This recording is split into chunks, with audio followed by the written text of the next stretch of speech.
Ada Okeke stepped off the plane, her heart racing with a mix of excitement and nerves. Seoul's crisp air was vastly different from the humid embrace of Lagos.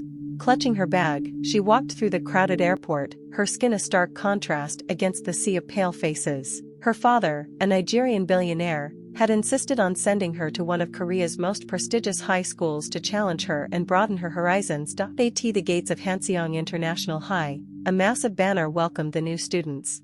As she entered, whispers followed her every step. Her braids, her glowing dark skin, and her confident stride made her stand out like a beacon. Inside the classroom, her homeroom teacher greeted her warmly. "This is Ada Okeke from Nigeria," the teacher announced.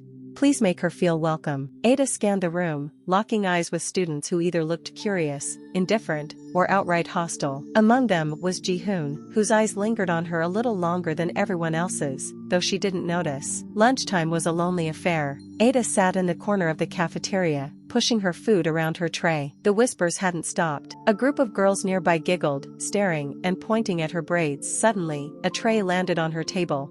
She looked up to see a boy with kind eyes and a charming smile. "Hi," he said. "I'm Ji-hoon. Mind if I join you?" Ada blinked in surprise, but nodded. "You're from Nigeria, right?" "That's amazing," Ji-hoon continued. "What's it like there?" Ada hesitated but eventually smiled, describing the vibrant streets of Lagos and her favorite meals. Ji-hoon listened intently, making her feel seen for the first time that day. Across the cafeteria, Minesio, the queen bee of the school, watched with narrowed eyes. Ji-hoon, the most popular boy and every girl's dream, was talking to her. By the next day, Minesio had already begun her campaign against Ada. The whispers grew louder, and Ada's locker became the target of cruel notes. "You should go back where you came from," one note read. Ada crumpled it in her hand, her heart heavy. Ji-hoon found her sitting alone outside. "Hey, you okay?" he asked, concern written all over his face. Ada hesitated before showing him the note. His expression darkened. "Don't let them get to you," Ji-hoon said firmly. "They're just jealous, because you're different and amazing." His words made Ada smile, but they also fueled Minesio's jealousy. Minesio, furious that Ji-hoon was paying so much attention to Ada, decided to escalate her attacks. She spread rumors that Ada was only in the school because of her father's money and that she was trying to steal Ji-hoon. "She's just here to show off," Minesio told her clique. "We need to put her in her place." Her friends giggled and nodded, ready to do whatever Minesio planned. The school's cultural festival was a major event, and Ada was excited to represent her Nigerian heritage. She worked hard on her presentation, preparing traditional clothing and music to showcase. But on the day of the festival, disaster struck. When Ada opened her locker to retrieve her materials, she found them ruined, her clothes slashed and her props destroyed. Minesio and her friends smirked from across the hall. Ji-hoon noticed Ada's tears and stepped in. "We'll fix this," he said. With his help, Ada managed to borrow items and salvage her presentation. Despite the sabotage, her performance was a hit. The audience clapped and cheered, and for a moment, Ada felt victorious. One evening, Ji-hoon invited Ada to study at his family's mansion. Nervous but excited, Ada arrived and was awestruck by the opulence. Ji-hoon introduced her to his family, but his father's expression was cold. "I didn't know your new friend was different," his father said later, his disapproval clear. Ji-hoon defended Ada, but the tension was palpable. The next day at school, Minesio approached Ji-hoon. "You're ruining your reputation, you know," she said. "People are talking." "I don't care what they think," Ji-hoon replied. But Minesio wasn't done. She spread a new rumor that Ada was only using Ji-hoon to climb the social ladder. Ji-hoon, pressured by his father and the relentless gossip, began to pull away. Ada noticed his absence and confronted him. "Why are you avoiding me?" she asked, her voice trembling. Ji-hoon hesitated. "It's complicated, Ada. My family, they don't understand." "Is this about what people are saying?" Ada demanded. Ji-hoon looked away, guilt etched on his face. Ada's heart broke as she walked away, feeling more alone than ever. One evening, Ji-hoon overheard Minesio bragging about her role in Ada's struggles. Enraged, he confronted her in front of the whole school. "You're pathetic," he said. "Bullying someone just because you're jealous? Grow up." Minesio's face turned red as students murmured. Ji-hoon's public support for Ada shifted the tide of opinion. Ji-hoon apologized to Ada, explaining how he had let fear and pressure get to him. Ada forgave him, but she made it clear that she wouldn't tolerate being treated as a second choice. Together, they worked to educate their classmates about cultural differences, hosting workshops and sharing stories. Slowly, Ada began to feel accepted.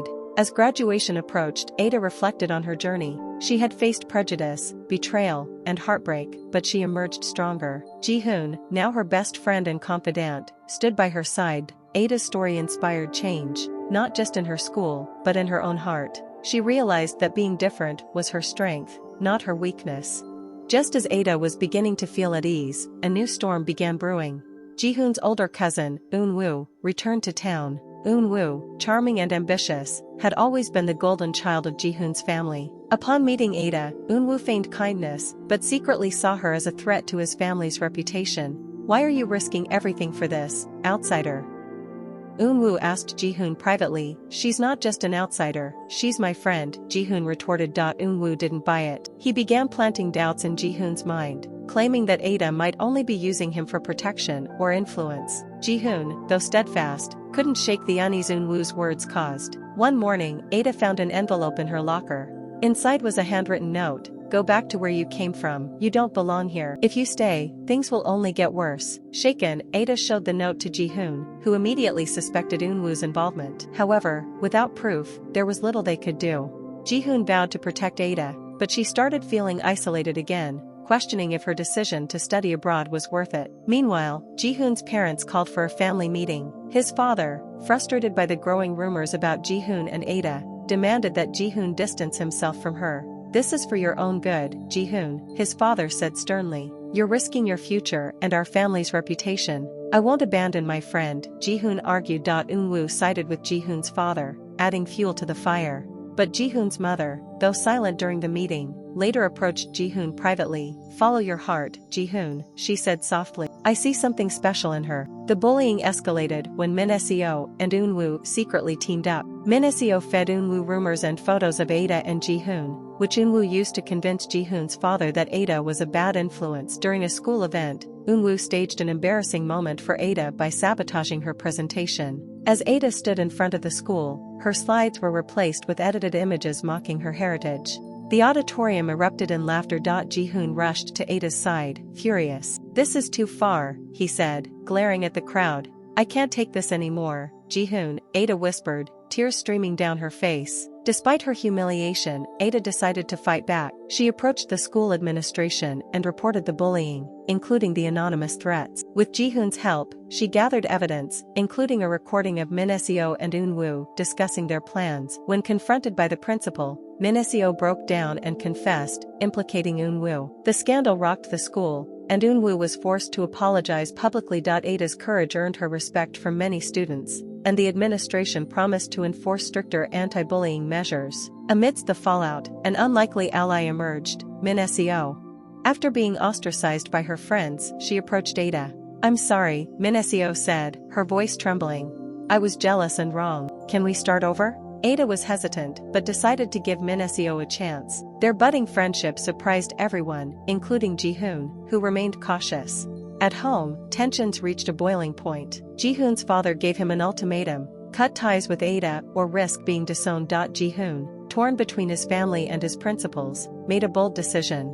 "If being true to myself means losing my family, then so be it," he declared. His mother tried to mediate, but Ji-hoon moved out, determined to stand by Ada's side. While Ji-hoon's support uplifted Ada, she began to question her own choices. Was she worth the sacrifices Ji-hoon was making? Her grades started slipping, and she withdrew from social activities. One evening, Ji-hoon found her sitting alone in the library. "You're not giving up, are you?" he asked gently. "I don't know if I belong here," Ada admitted. "You belong wherever you choose to be," Ji-hoon said firmly. "Don't let anyone make you feel otherwise." Just as Ada began regaining her confidence, her father arrived unexpectedly.